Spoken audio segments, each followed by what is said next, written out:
Ce sont des personnes, en effet, pour beaucoup, qui cherchent une protection, qui viennent du Soudan et de l'Érythrée. L'Érythrée, quand même, je le rappelle, que l'ONU suspecte de crimes contre l'humanité. Ce sont des personnes qui ont eu des parcours terribles, qui sont passées par des déserts et par des mers, et qui, enfin, arrivent pour demander une protection.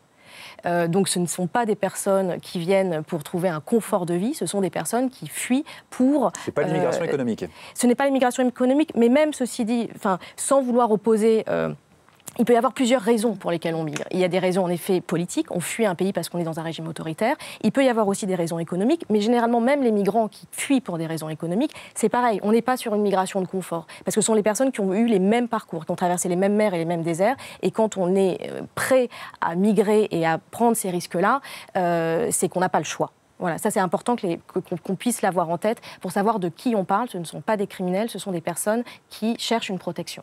Et la France, pays des droits de l'homme, pays du droit d'asile, qui se retrouve finalement dans une position très difficile à tenir parce qu'on n'a pas les moyens, on ne sait pas accueillir en fait toutes ces personnes.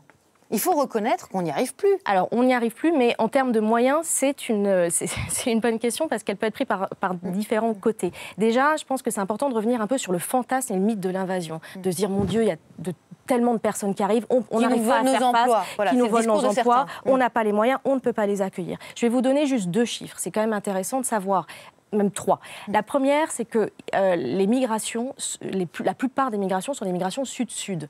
Les personnes migrent dans des pays limitrophes. 60% des migrations sont des migrations sud-sud. La deuxième chose, par rapport au nombre de personnes étrangères dans l'Union européenne, là je prends quelque chose d'un peu global, c'est à peu près un peu plus de 4% de la population européenne. Donc c'est relativement assez peu. Sur le nombre de personnes réfugiées, il faut savoir que l'Europe accueille à peu près 1,4 million de personnes réfugiées. Ce qui n'est pas rien, mais le Pakistan à lui seul en accueille 1,9 million. Donc il faut remettre les choses à leur place, défantasmer ce problème-là et remettre un peu les réalités sur le plateau, quoi.